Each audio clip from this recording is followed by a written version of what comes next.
The worst part, if you will, about sleep-related breathing disorders is that they are missed. And so let's say a woman like you goes into your doctor and says, "Hey doctor, I'm tired a lot. I'm fatigued. I don't have the energy like I used to. I'm not sleeping well." You're probably walking out of the office with an antidepressant. The odds of you getting diagnosed with sleep apnea or even being screened for sleep apnea are extremely small.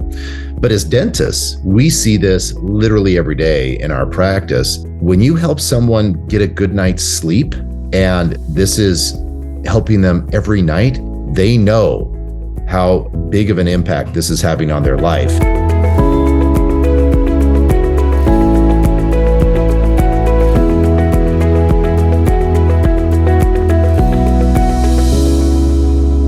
Welcome to another episode of The Irreplaceable Dental Assistant. And do I have a treat for you today? My friend, Jamison Spencer. We met a few years ago when I decided to do a little further studies in dental sleep medicine. He's my mentor, he's my teacher, and he's such a cool guy. But let me not say anymore. Jamison, welcome. How are you?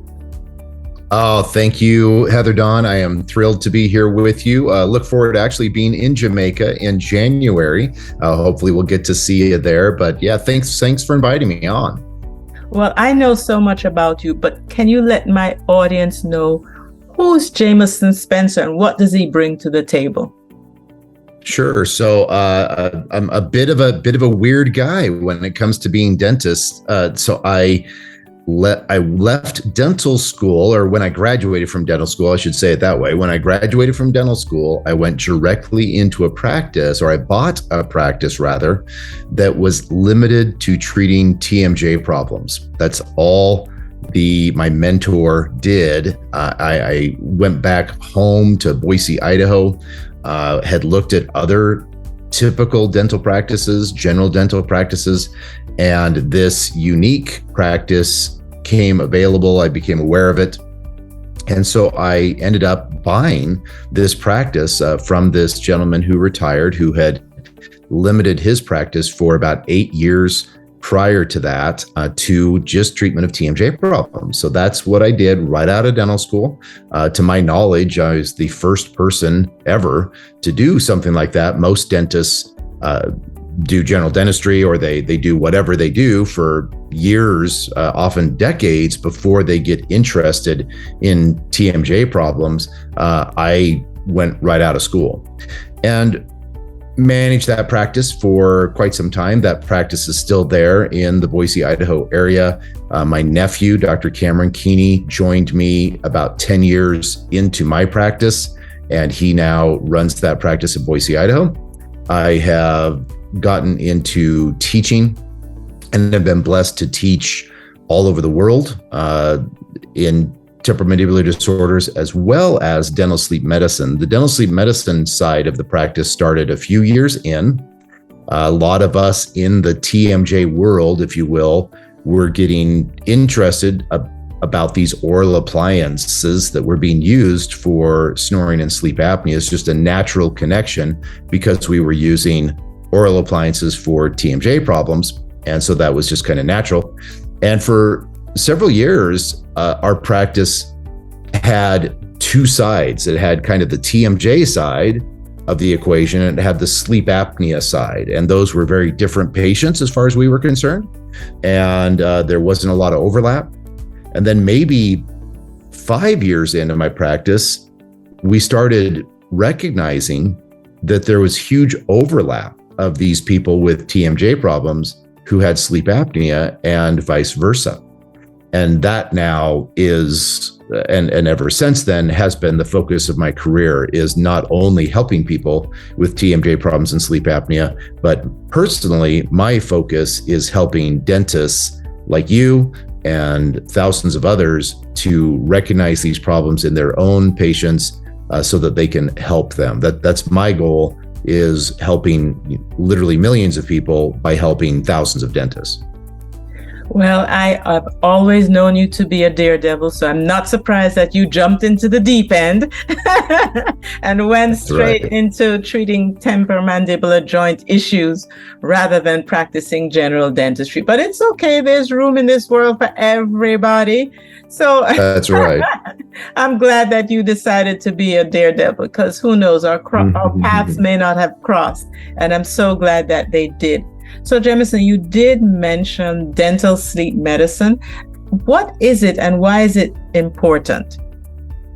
So, dental sleep medicine is the term for helping people with sleep-related breathing disorders.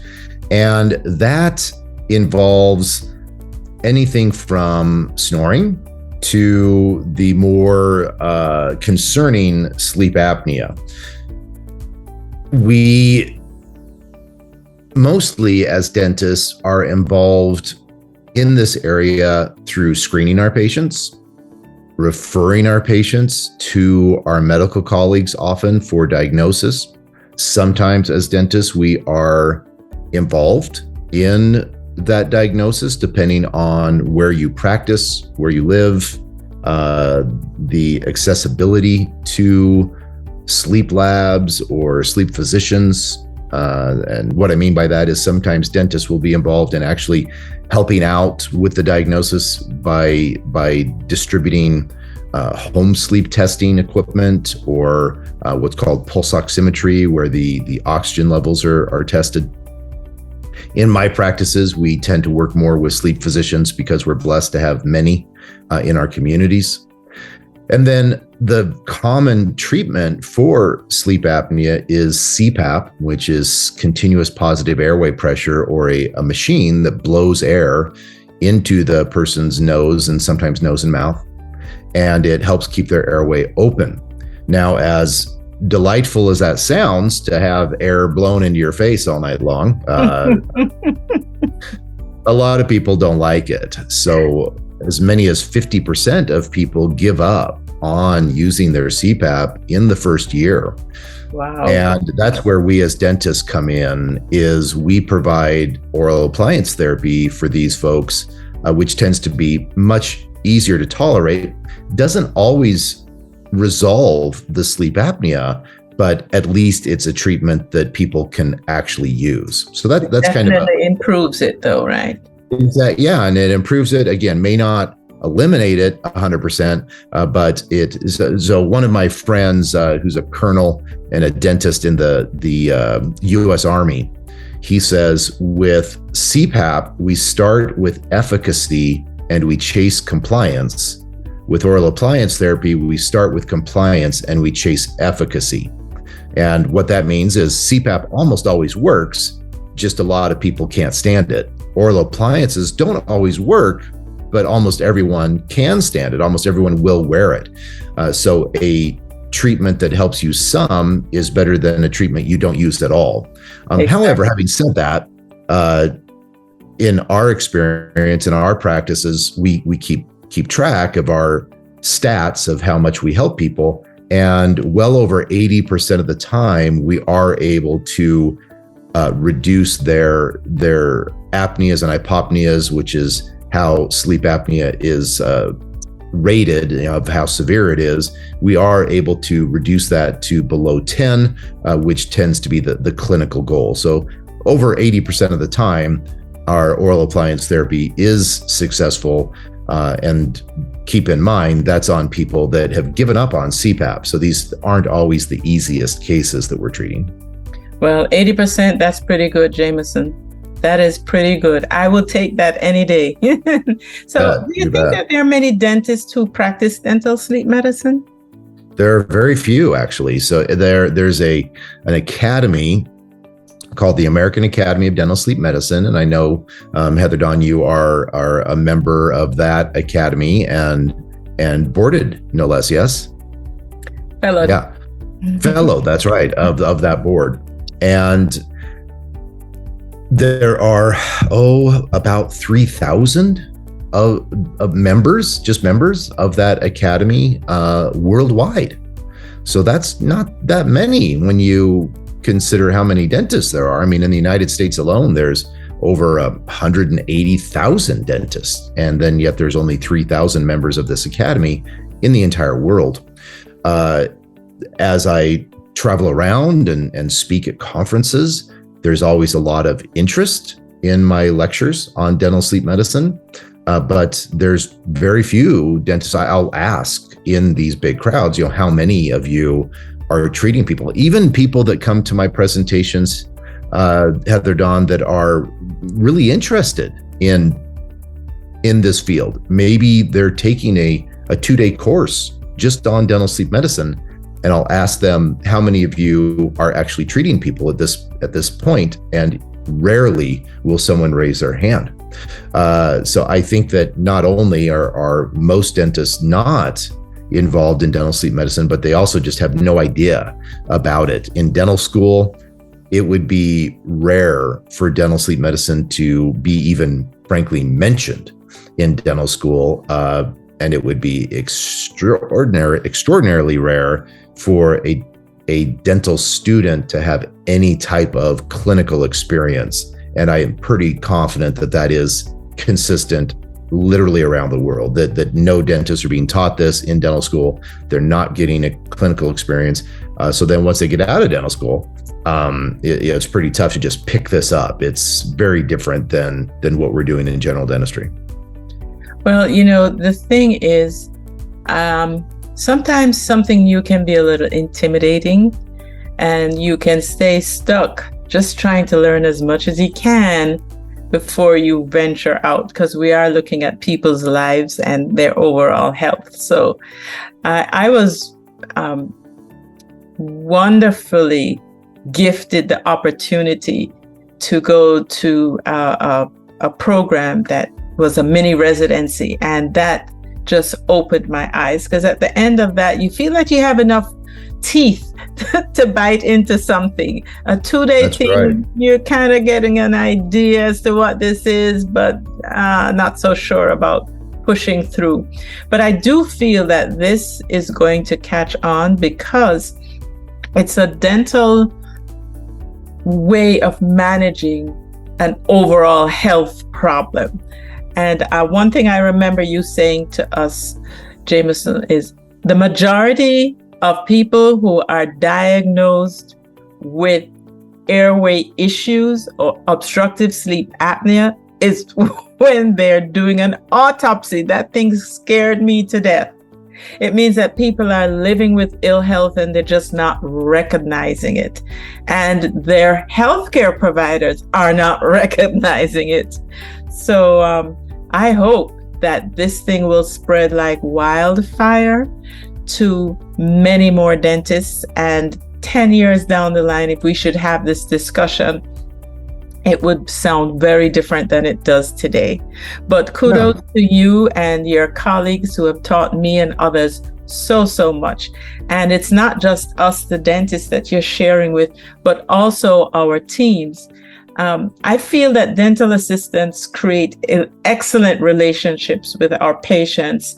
And, they have a lot of time before when they're prepping for us, and then we go in and do the dentistry. And afterwards, when they're, removing the bib and escorting them to the front, it's so relational. Do you think that they have an opportunity to educate our patients about dental sleep medicine?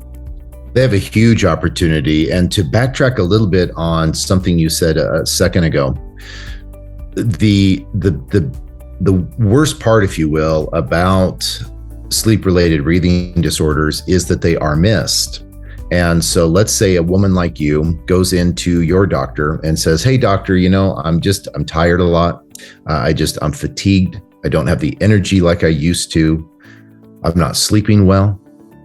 You're probably walking out of the office with an antidepressant. If you're living in the States, you for sure are walking out of the office with an antidepressant.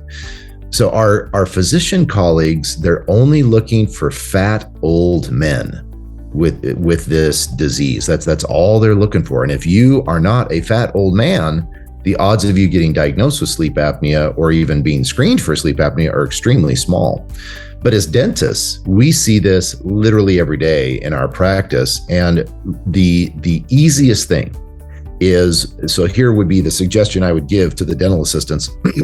And of course, this is assuming that the doctor there that they work with is interested in helping people. It's not difficult. So a second ago, I said something about, most dentists not being involved and things like that. And I don't want to give the impression that that's because this is so darn hard. It's not.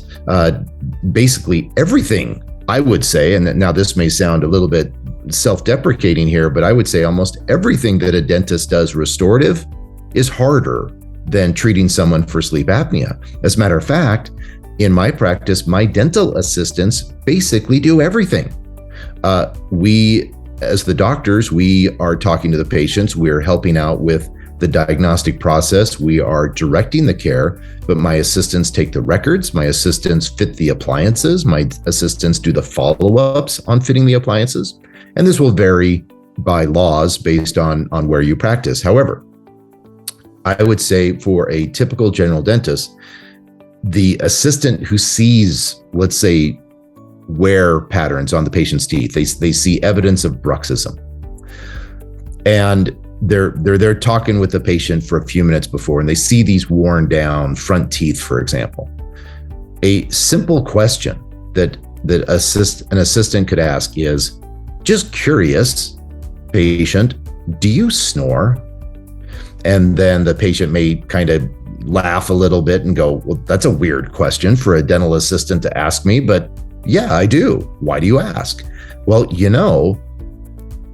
dentistry has found that there seems to be a connection sometimes between snoring and breaking down your teeth. And there's a whole bunch of things that go along with this. And maybe, Dr. Heather Dawn could talk to you more about this. And that's really it. So the snoring, if you snore, and then is there anything else going on? In this case, is there some evidence of bruxism? Once the doctor is doing the examination, are there scalloped borders of the tongue? Does it look like the tongue doesn't have room in the mouth? Can you not see down the patient's throat? And then of course the questions like, do you feel you're sleeping well? Are you tired all the time? Things like that. But I think really the dental assistant can be the one, and maybe not can be the one, but is potentially the best one to broach the subject in the first place. The patient may feel a little self-conscious or doesn't really want to bring it up with the dentist, or they know that they're there to see the dentist for a specific reason, for a toothache, let's say, or to have something done, or to get their braces or whatever it is. They're there for a specific reason to see the dentist. Snoring and sleep are going to be the last things on their mind. So for the dental assistant to bring this up with, hey, I see that you're doing this, just curious, do you happen to snore? And that will blow their mind. They'll be like, what a weird question. And then they say, yes, I do. And then for the dental assistant to say, you know what, we're finding that some people that have problems like you do, it's because there's actually an underlying airway issue. And let me just talk just very briefly about that, Heather Dawn.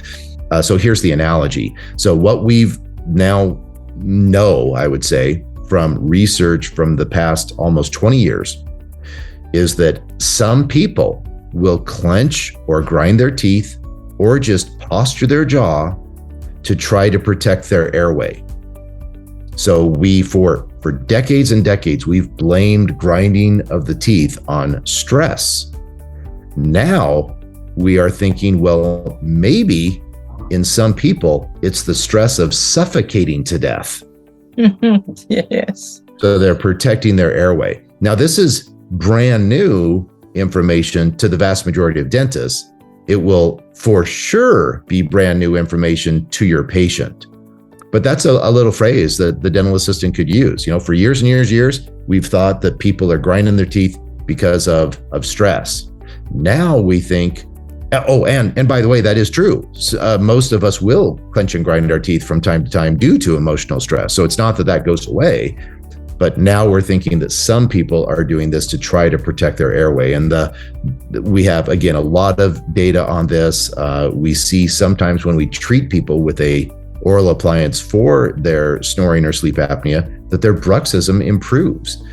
Maybe they used to grind through night guards on a regular basis. They were one of those patients that you have that it seems like every 6 months to a year, they have to get a new night guard because they just grind through them. And we'll give them an appliance that keeps their lower jaw from falling backwards. And all of a sudden, they're not breaking appliances anymore, which gives us a pretty good indication that that bruxism behavior has settled down. So just again, to reinforce, not only is the dental assistant a good person to be talking about this, the dental assistant is perhaps the best person to bring it up initially, and then they can pass the baton to the dentist and say, hey, Dr. HD, Jamison and I, we've been talking here, and he's got a lot of wear on his teeth and is breaking some of his restorations and whatnot. And that's why he's in here today to get that tooth fixed that he broke. And we were talking, and he says he snores, and that his wife has actually said that he stops breathing sometimes when he sleeps. So I just wanted to bring that up, and then the doctor can take it from there. That's such good information, Jamison. And there's one thing that I wanted to touch on, and that is the value of the dental assistant. I say that the dental assistant is the glue. Things that the patient won't say to the doctor, they readily disclose to the dental assistant, because once you form relationships, it makes it so much easier to share. And I also feel that as a dental assistant, your trajectory can go in so many directions. I am pretty sure that there's someone who heard what a dental assistant working with a dentist who is trained in dental sleep medicine gets to do. And their eyes just lit up because it's something different. It's out of the ordinary, and they're making a difference. They're literally saving lives. And thank you for sharing that, because there are so many things out there on the internet. Oh, why I should never be a dental assistant. Oh, why dental assistance is limiting. But sky is the limit. This is a springboard to wherever you want to go, whether you want to stay with the traditional assisting, move into dental sleep medicine, move to work with a specialist, move to work with the business office. So thank you for just opening up our minds to realize that there's so many things that we can consider added value that a dental assistant can do to make a difference, right? Because one thing that you and I realize is that we love what we do because we get up every day to make somebody or many people's lives better. Yes, absolutely. Their health. Yes. Absolutely. Absolutely. Jamison, is there anything that you would want dental assistants to know about the care of patients with airway issues? So to just pile on to what you just said too. So I have in my employ between the two offices, probably, 8 dental assistants, and none of them hold a suction tip. None of them, mix cement. None of them, and they're all dental assistants. And what they're doing all day long is helping people with sleep apnea and TMJ problems. And basically, what is involved is if your listener has fit a night guard before, they're probably qualified. And I don't mean to oversimplify it, but what these oral appliances is there an upper night guard and a lower night guard that's attached together in some way.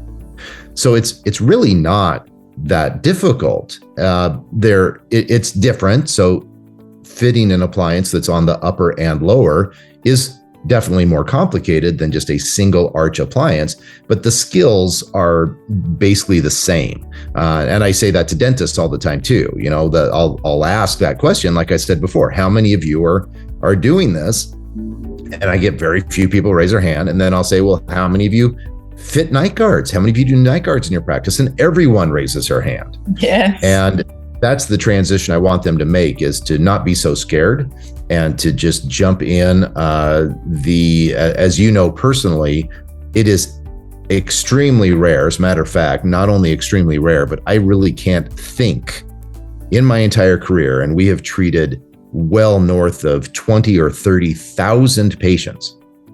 I cannot think of a patient where we made them significantly worse by giving them an oral appliance for their sleep apnea. So this isn't a field where you tend to, or you've got that kind of risk that, oh my goodness, I could hurt somebody. So I would, the dental assistant, and this is a beautiful thing too, Heather Dawn, that you know as well, is if the dental office has capacity, meaning they have chairs, a general dentist could be doing a crown prep in one room and their dental assistant be fitting patients with sleep appliances, following up with patients with sleep appliances at the exact same time. So that really expands that office's ability to help people, expands that dental assistant's ability to help people.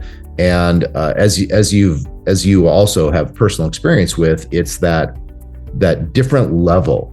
Yes, our normal dental patients are appreciative for what we do. Every once in a while, maybe you do a cosmetic case or something, and the person will literally have tears in their eyes. Sometimes you get people out of pain, and they will be unbelievably grateful for you. When you help someone get a good night's sleep, and this is helping them every night, because even the people, just to kind of go off on a tangent for a second, even the people we help that are in pain, notice that they forget. Okay. I think it's a gift from God personally, that we forget pain. We can remember that it was a painful experience, but we won't feel the pain, right? This is why women will have more than one child, because if they absolutely distinctly remembered the pain, there'd probably only be one child, family, right? Exactly.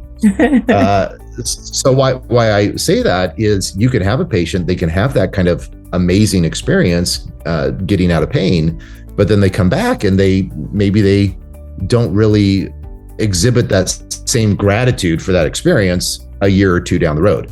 With dental sleep medicine, these patients are having reinforcement of what you're helping them with literally every night. When they forget to wear their oral appliance, which most of them won't, but if they do, or let's say they go on a trip and heaven forbid they forget their appliance, they know how big of an impact this is having on their life. And they will attribute that impact to not only the doctor, but the dental assistant. We have reviews, Google reviews on our practice where our dental assistants are mentioned by name by the patients because they appreciate them so much. That is so awesome. There's just one thing that I would add to what you've said, is that, oftentimes people limit it to whether people sleep or not. And that is true. But really, you can live without food, you can live without drink, but you cannot live without oxygen. And the only way for your body to be oxygenated, if it's coming in through your nose, through nasal breathing, or your mouth, or a combination. And if that oxygen cannot get to your body, then slowly but surely your body is going to shut down. And I will never forget Judge Scalia, who at the time was in a hotel. He went to bed and he never woke up, and his CPAP machine was on the shelf. He just made one deadly mistake. He did not use it. And so I just want to underscore the value that dental assistants can have in saving lives, because you showed us a graph in the early days, and it showed how much more shortened your life was if you were not diagnosed and treated for airway issues. So thank you. Thank you for opening my eyes. Thank you for opening the eyes of my guests here this morning. I'm sure they were all intrigued. Jamison, I normally end my podcast with a quote. Mm-hmm. And I wondered if you had one to share, that would be great. If not, I certainly have one. Okay. So, well, actually, I do, and this is my quote. Yes. I have this on my little journal that I carry with me every day, and now I have it on kind of my electronic journal as well. But the quote is this: "I don't have to be a hero every day, just this day." Oh, could you say that again? I love that. I don't have to be a hero every day, just this day. That is awesome. And that's the right quote for anybody in our field to just have tucked away, because the simple things that we do may feel heroic to someone whose life has been changed. Jamison, you have to make me a promise. Yes. Are you ready? Yes. Drum roll. That you'll come back and share with us on another occasion. Will you consider that? Absolutely. Anytime. Anything for you. It has been my pleasure hosting you today. Have a wonderful day. God bless. Thank you so much.